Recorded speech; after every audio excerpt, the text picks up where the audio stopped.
Maka cukuplah Allah mengetahui kebaikan kita. Kita tidak perlu merasa rugi karena tidak diketahui oleh orang lain apa yang kita lakukan. Karena yang akan membalas semua kebaikan itu bukan manusia, tetapi Allah. Kecil kalau kita berharap balasan itu dari manusia. Ya, terlalu kecil dan tidak abadi. Hanya berharap pujian, berapa lama itu kita menikmati pujian itu? Hanya berharap pujian dari manusia kita berbuat baik, berapa lama kita menikmati pujian itu?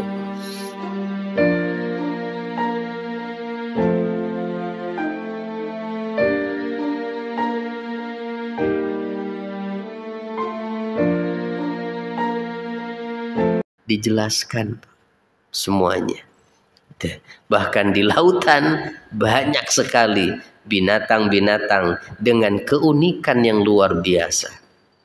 Yang semua itu Allah yang menciptakannya. Makanya harusnya menjadi apa? Kalau orang yang senang berpetualang di alam, ya, senang berpetualang di hutan, senang berpetualang di lautan, pasti akan menemukan berbagai macam bentuk-bentuk ikan yang jarang ditemukan, berbagai macam bentuk batu karang. Itu menambah keyakinan dia sebagai orang beriman kalau dia mukmin. Begitu luas kekuasaan Allah itu harusnya, ya. Makanya mestinya jadi apapun manusia, harusnya dasar pertama yang menjadi pondasi itu adalah imannya dulu, perkuat kepada Allah. Supaya jadi apapun dia, mau jadi peneliti di hutan, mau menjadi peneliti di lautan, ujung-ujungnya menambah keimanan dia kepada Allah Subhanahu wa ta'ala. Termasuk menjadi dokter. Ya. Mempelajari tentang tubuh manusia saja kan luar biasa, banyak sekali itu. Nah,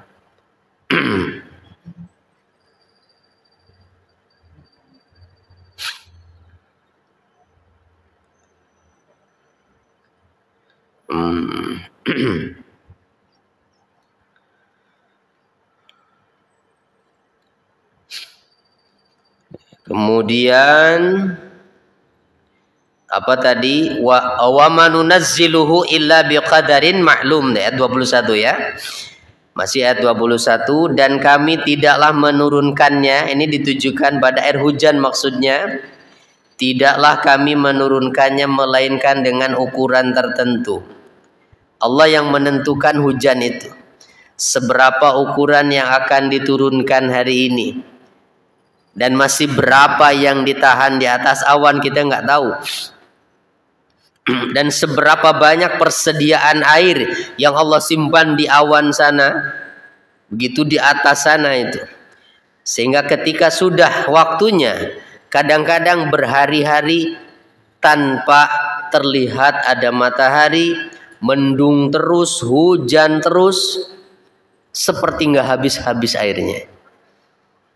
Tapi pada saat tertentu juga berhari-hari tidak pernah hujan, bahkan berbulan-bulan. Di manakah airnya?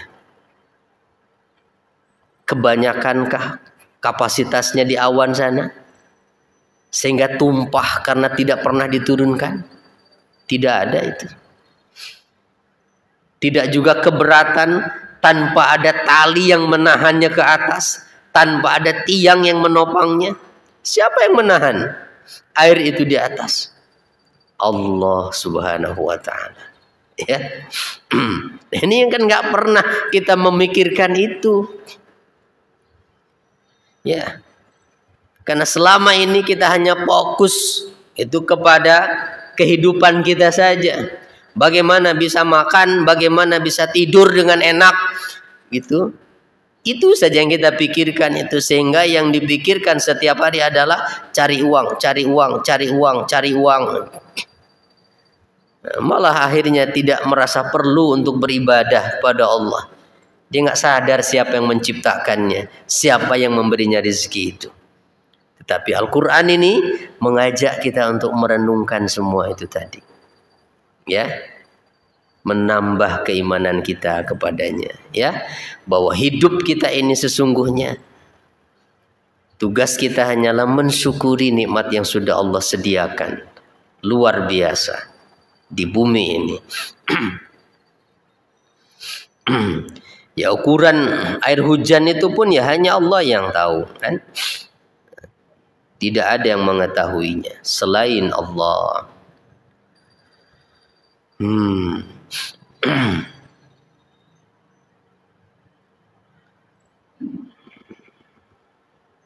Kemudian apalagi lanjutannya ayatnya, wa arsalna riyaha lawaqih, dan kami meniupkan angin untuk mengawinkannya. Mengawinkan apa? Mengawinkan macam-macam. Ini bahasanya mengawinkan, ya. Lawaqih ai hawamil, yaitu untuk membawa, mengangkut. Itu riyah itu. Untuk mengangkut apa? Mengangkut air. Itu sehingga menjadi hujan. Jadi yang menggiring itu awan itu sehingga menurunkan hujan itu karena Allah mengirim angin pada awan itu. Wa arsalna riyaha lawaqih ay hawamil li'annaha tahmilul ma'a ila sahab, sebab angin ini membawa air ke awan. Wa huwa itu jam'u lahiqah, itu lawaqih itu adalah jamak dari lahiqah katanya. Nah, Ibnu Mas'ud menyatakan yursilullahu riyah fatahmilul ma'a fayamurru bihis sahab fayadirru kama tadirul lahmah summa tumtir. Allah lah yang mengirim angin dengan membawa air lalu melewati awan-awan itu, maka turunlah hujan. Itu katanya, ya. Ya wallahu a'lam lah. Tapi yang pasti ayat ini menjelaskan tentang proses terjadinya hujan, ya. Ya silahkan itu dikomparasikan dengan ilmu pengetahuan yang sudah diketahui oleh manusia. Apakah benar pernyataan Al-Quran ini proses hujan itu seperti itu? Ya, kalau masih belum yakin dengan Al-Quran, ya. Nah, ada lagi keterangan lain bahwa Allah itu mengirim angin untuk memberi kabar gembira kepada manusia akan turunnya hujan. Itu karena sebelum hujan itu Allah turunkan, nah biasanya Allah mengirimkan angin terlebih dahulu. Iya, angin dulu. Ya, itulah yang menggetarkan awan-awan itu sehingga menurunkan rintik-rintik hujan itu. Jadi untuk lebih tahu secara detailnya lagi, nah silahkan dipelajari. Itu ada ilmunya. Ya, ilmu fisika atau ilmu apapun yang terkait dengan itu, ya. Nah silahkan dipelajari. Benar nggak tuh yang memang betul-betul meneliti itu? Seperti apa sih prosesnya kejadian hujan itu? Nah lalu coba bandingkan dengan keterangan Al-Quran ini. Jadi untuk membuktikan kemukjizatan Al-Quran itu tidak perlu menunjukkan hal-hal yang hebat dan luar biasa. Begitu. Bahwa Nabi Muhammad bisa menyembuhkan orang sakit, menghidupkan orang mati, karena Al-Quran bukan kitab mantra. Tapi Al-Quran ini adalah kitab yang berisi ilmu pengetahuan yang bisa digali oleh manusia yang diberikan akal pikiran. Jadi untuk membuktikan kebenaran Al-Quran itu, coba gali itu. Seperti apa alam ini? Apa kejadian-kejadian di dalamnya? proses hujan dan lain sebagainya, pelajari. Lalu bandingkan dengan keterangan Al-Quran. Sesuai nggak? Nah kalau sesuai, bukti apa lagi kalau begitu? Untuk kita menyatakan bahwa Quran ini benar. Gitu. Ya bukti apa lagi? Betapa banyak pernyataan Al-Quran yang bukti kebenarannya baru ditemukan di abad ke-20 ini. Ya, di akhir-akhir zaman ini.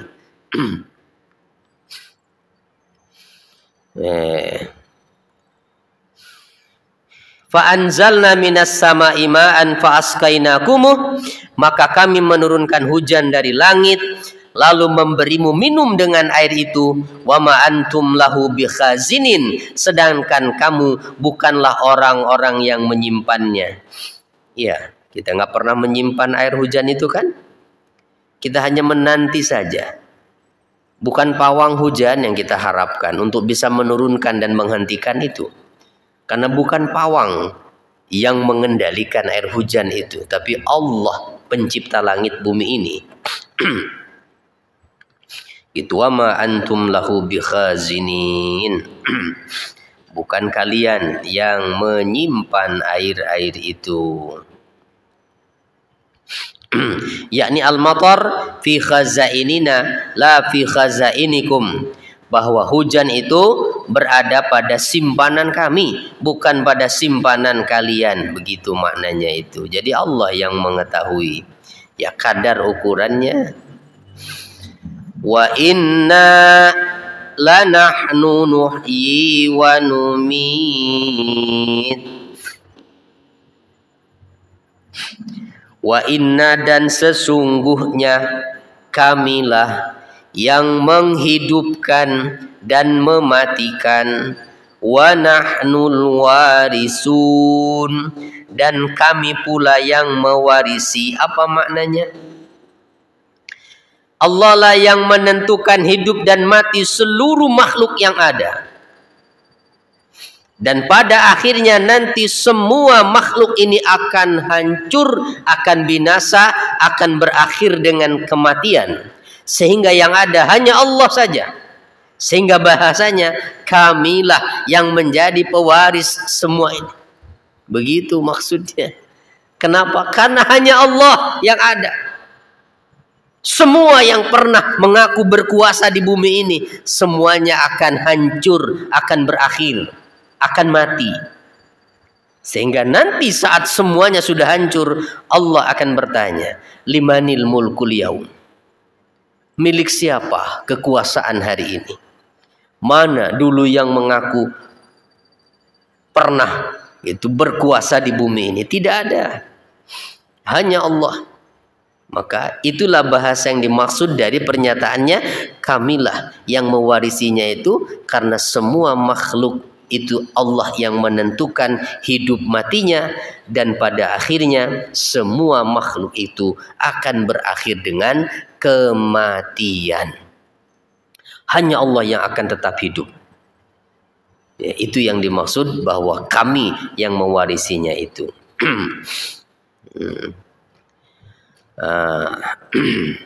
Aifala yabqa hayyun siwana, itu maknanya tidak ada yang tersisa yang hidup kecuali kami. Yakni al-baqi ba'da fana'il khalqi, maksudnya waris, yang mewarisi itu adalah yang tetap ada setelah fananya seluruh makhluk. Allah lah yang tetap ada setelah hancurnya seluruh makhluk itu. Itu maknanya al-waris itu.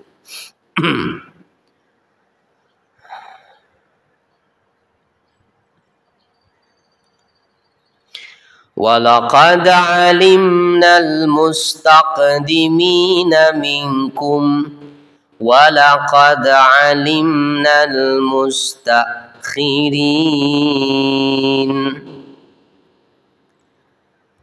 Walaqad alimna, dan sungguh kami benar-benar mengetahui orang-orang yang terdahulu di antara kamu, dan kami juga mengetahui orang-orang yang akan datang kemudian. Kenapa? Sebab manusia tidak ada yang hidup abadi. Tapi manusia Allah jadikan kehidupannya silih berganti. Satu generasi digantikan dengan generasi yang lain. Gitu? Paling lama generasi saat ini berapa tahun lamanya? Rata-rata umat Nabi itu hanya 60 atau 70 tahun saja. Setelah itu berganti. Ya, setelah itu berganti. Tidak ada yang abadi. Tidak ada yang abadi. Allah lah yang mengetahui siapa yang menjadi pendahulu kita yang pernah hidup di bumi ini. Dan Allah lah yang maha tahu siapa yang akan menggantikan kita nanti di kemudian hari. Itu maknanya. Ya, wa inna lana alimnal mustaqdimina minkum walaqad alimnal mustakhirin wa inna rabbaka huwa yahsyuruhum. Nah, ini penting untuk kita garis bawahi pernyataan ayat ke-25-nya. Jika Allah yang mengetahui dan Allah juga yang menciptakan mereka, manusia yang pernah hidup puluhan tahun yang lalu, ratusan tahun yang lalu, ribuan tahun yang lalu, dari sejak zaman Nabi Adam, serta manusia akan hidup setelah kita tidak ada, ratusan tahun lagi ke depan, atau bahkan ribuan tahun lagi ke depan. Tuhanmu, Dia yang akan mengumpulkan mereka semuanya. Hanya Tuhanmu yang akan mengumpulkan mereka semuanya. Kita akan dikumpulkan lagi nanti. Untuk apa? Nah, itu pertanyaannya kan, untuk apa? Untuk menerima balasan atas semua yang pernah kita lakukan di atas muka bumi ini. Karena manusia begitu banyak jumlahnya, maka Allah akan merubah kondisi bumi ini. Maka nanti saya sampaikan tadi di awal, di akhir zaman, ya, di hari kiamat, Allah akan jadikan bumi ini terhampar luas daratan sejauh mata memandang. Tidak ada lautan. Kenapa? Karena butuh ruang yang luas untuk mengumpulkan manusia dari sejak zaman Nabi Adam sampai manusia terakhir yang hidup sebelum kiamat. Nggak cukup kalau hanya dengan daratan yang ada sekarang ini. Ya, Allah ganti buminya. Tapi bukan pindah planet, tetapi kondisinya yang dirubah, gitu. Kondisinya yang dirubah. Ya, kondisinya yang dirubah oleh Allah Subhanahu wa taala. Huwa yahsyuruhum. Dia Allah, Tuhanmu, yang akan mengumpulkan mereka. Ya, yang akan mengumpulkan mereka. Yang seandainya tidak ada saat Allah mengumpulkan dan menghisab itu, maka rugilah orang-orang baik yang belum terbalaskan kebaikannya. Beruntunglah orang-orang jahat yang belum mendapatkan hukuman atas kejahatannya.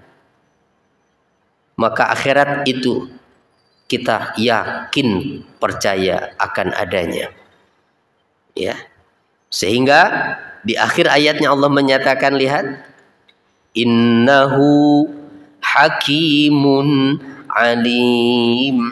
Allah itu maha bijaksana. Dia adalah hakim yang maha adil. Dialah yang akan mengadili seluruh makhluknya. Nanti di pengadilannya tidak akan ada yang terlewatkan. Tidak ada satupun kezaliman yang tidak akan dibalas oleh Allah. Begitupun pula tidak ada satu kebaikan sekecil apapun yang tidak akan terlewatkan untuk mendapatkan balasan. Alimun, Dia maha mengetahui segalanya. Tidak ada yang terlewat. Maka cukuplah Allah mengetahui kebaikan kita. Kita tidak perlu merasa rugi karena tidak diketahui oleh orang lain apa yang kita lakukan. Karena yang akan membalas semua kebaikan itu bukan manusia, tetapi Allah. Kecil kalau kita berharap balasan itu dari manusia. ya, terlalu kecil dan tidak abadi. Hanya berharap pujian, berapa lama itu kita menikmati pujian itu? Hanya berharap pujian dari manusia kita berbuat baik, berapa lama kita menikmati pujian itu? Tidak abadi, Pak. Ya. Tapi kalau kita berharap balasan itu dari Allah, amal yang hanya kita lakukan tidak seberapa dengan batas umur kita yang terbatas. Kita sholat hanya sekian puluh tahun lamanya. Kita mau puasa, menahan lapar dan haus di siang hari, sekian puluh tahun lamanya. Allah yang akan membalas kita nanti dengan kesenangan dan kenikmatan yang abadi tidak akan pernah berakhir. Itu, maka berharaplah kepada Allah. Jangan berharap kepada manusia, karena dialah zat yang hakim, maha bijaksana dan maha mengetahui. Ya, jadi alim menunjukkan sifat Allah yang maha mengetahui ini, sekaligus dorongan kepada kita untuk beramal dengan ikhlas. Tidak perlu berharap pada siapapun, karena Allah maha tahu apa yang kita lakukan. Ya, jangan merasa rugi kita berbuat baik. Ketika kita berbuat baik, tidak ada orang lain yang mengetahui itu, karena Allah yang mengetahuinya. Pasti akan mencatat dan membalas semua kebaikan itu. Jadi apa yang bisa kita simpulkan dari beberapa ayat tadi, dari mulai ayat 19 sampai dengan ayat ke-25 ini? Pertama, menjelaskan manifestasi kekuasaan Allah, ilmu, hikmah, dan rahmatnya yang tampak pada hal-hal berikut. Pertama, penciptaan bumi dan dihamparkannya daratan bumi ini di atas permukaan air, tadi begitu ya maknanya, dihamparkan tuh. Dikirimnya angin untuk menggiring awan. Lalu menumbuhkan berbagai macam tumbuhan dengan beragam ukuran yang teliti. Jika manusia yang harus membentuk itu, bagaimana caranya kita membelah biji itu supaya tumbuh tunasnya? Bagaimana caranya menarik tunas itu dari biji kalau bukan Allah? Dari tunas yang tumbuh itu lembek, makin lama makin kuat. Seberapa besar ukurannya yang akan tumbuh? Allah yang mengatur itu. Ya. Nah, ini yang kita nggak pernah memikirkan itu, ya. Kita nggak pernah memikirkan. Inilah yang namanya tafakur itu, ya. Jadi kalau mau menggunakan akal, kita bertafakur tentang itu, kita akan menemukan kebesaran Allah itu. Makanya kata Nabi, tafakkuru sa'atin khairun min ibadati sanatin. Tafakur sesaat, merenungkan tentang kebesaran Allah, itu lebih baik daripada beribadah selama setahun. Tapi tanpa ada renungan tentang kebesaran Allah, kita ibadah tapi hatinya kosong, tidak menghadirkan kebesaran Allah di situ.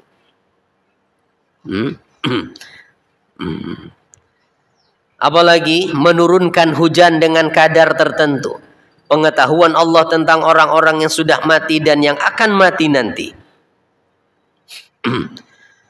Lalu yang kedua, menetapkan tauhid, bahwa zat yang tampak kekuasaannya tadi, dialah satu-satunya yang berhak disembah. Tidak ada selainnya. Karena sampai dengan hari ini, sekali lagi saya sampaikan, tidak ada yang mengklaim bahwa dialah yang mengatur semua yang disebutkan tadi itu. Hanya Allah pengakuannya kita temukan di Al-Quran. Firman-Nya yang disampaikan kepada Nabi Muhammad, kitab suci terakhir, versi yang paling lengkap dan sempurna untuk seluruh umat manusia yang hidup sampai akhir zaman nanti. Jadi butuh bukti apa lagi kita? Makanya baca Qur'annya ya, pelajari, Kita nggak akan pernah menemukan kemukjizatannya kalau Al-Quran tidak pernah dipelajari, kalau Al-Quran tidak pernah dibaca. Karena kemukjizatan Al-Quran itu akan ditemukan kalau kita membacanya, kalau kita menggali isinya, kalau kita mempelajarinya. Dengan sebatas pemahaman yang kita pahami melalui tafsiran ini saja, betapa banyak kita melihat kekuasaan Allah yang tampak di alam ini. Tambah keyakinan kita kepada Allah Subhanahu wa Ta'ala, kan? Apalagi kalau kita punya potensi untuk menggali lebih jauh, meneliti tentang alam ini, Masya Allah. Ya. Nah, makanya tanamkan keimanan ini kepada anak-anak kita dari sejak dini, Pak. Sebelum mereka kuliah, sebelum mereka bekerja, sebelum mereka menjadi ahli, sebelum mereka menjadi teknokrat, sebelum mereka menjadi insinyur, sebelum mereka menjadi dokter itu, tanamkan keimanan yang kuat kepada Allah. Sehingga apapun yang mereka temukan dari pengetahuan-pengetahuan baru yang mereka dapatkan, pasti akan bersambung dengan kekuasaan Allah itu. Kalau pondasinya iman kepada Allah itu. Kenapa? Tidak ada semua yang ditemukan dalam pengetahuan manusia kecuali semuanya itu terkandung di dalam Al-Quran. Keterangannya ada. Ya.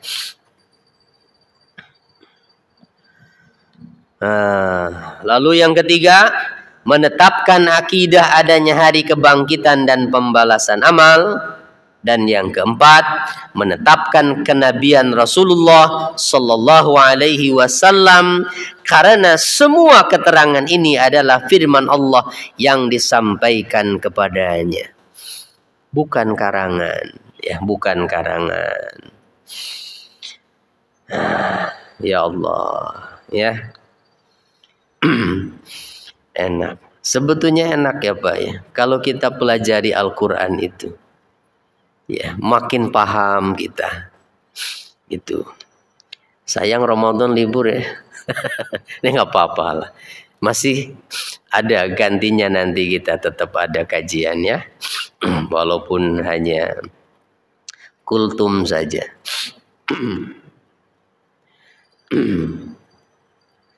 Itu. Padahal ini yang tadarus yang sesungguhnya itu ya seperti ini, Pak. Tadarus yang sesungguhnya ya begini, gitu. Kita baca hanya 1 sampai beberapa ayat, gitu. Ya, kalau cukup waktu mah sebetulnya sambil baca satu-satu ya. Tuh, gantian. Satu-satu. Nanti muter.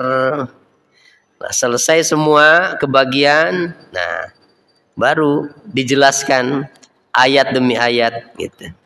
Dibaca terjemahannya, apa pelajaran yang terkandung di dalamnya. Coba kalau dipraktekkan tadarus seperti ini selama 1 bulan Ramadan aja besok gitu. Ya. Setiap hari. Ya, kalau tidak dengan mengundang guru, ya cukup dengan membaca buku tafsir saja misalnya. Kita baca di rumah sama keluarga, sama anak, sama istri. Baca beberapa ayat, lalu baca tafsirnya. Apa pelajaran yang bisa kita dapatkan dari ayat itu? Pasti akan banyak pelajaran yang kita dapat. Daripada sekedar mencari pahala dengan mengkhatamkannya sekian kali. Ya betul, kita akan dapat pahala dengan itu. Tapi pemahaman kita bertambah tidak? Tentang Al-Quran? Tidak. Ya. Gitu. Nggak pernah paham apa isi yang terkandung dalam surat Yasin itu. Padahal bukunya sampai keriting. Kita sering membacanya. Iya. Apa yang terkandung di dalamnya itu surat Yasin itu. Nah, jadi coba ya. Targetkan misalnya sebulan besok saya mau pelajari surat Yasin aja. Misalnya ya. Nah, saya surat Yasin pengen pelajari. Apa isinya itu di dalamnya. Baca tafsirnya Pak. Ya, yang nggak usah harus ngumpul di masjid, di rumah aja sempatkan sesaat sebelum buka itu kan ngumpul sama anak sama istri ya. Ya, baca, suruh baca anaknya. Yuk kita baca tafsirnya. Ya Allah, Pak, kalau semua keluarga begitu, Allah akan hadirkan keberkahan itu ya. Masya Allah. Alhamdulillahirabbil alamin. Insyaallah masih ada satu kali pertemuan lagi ya. Nah, baru sampai ayat 25 surah Al-Hijr. Insyaallah kita lanjutkan lagi Sabtu yang akan datang. Nah, kita cukupkan dulu. Kita tutup dengan kafaratul majlis. Subhanakallahumma wa bihamdika asyhadu an la ilaha illa anta astaghfiruka wa atubu ilaik. Mohon maaf bila ada hal yang kurang berkenan. Assalamualaikum warahmatullahi wabarakatuh.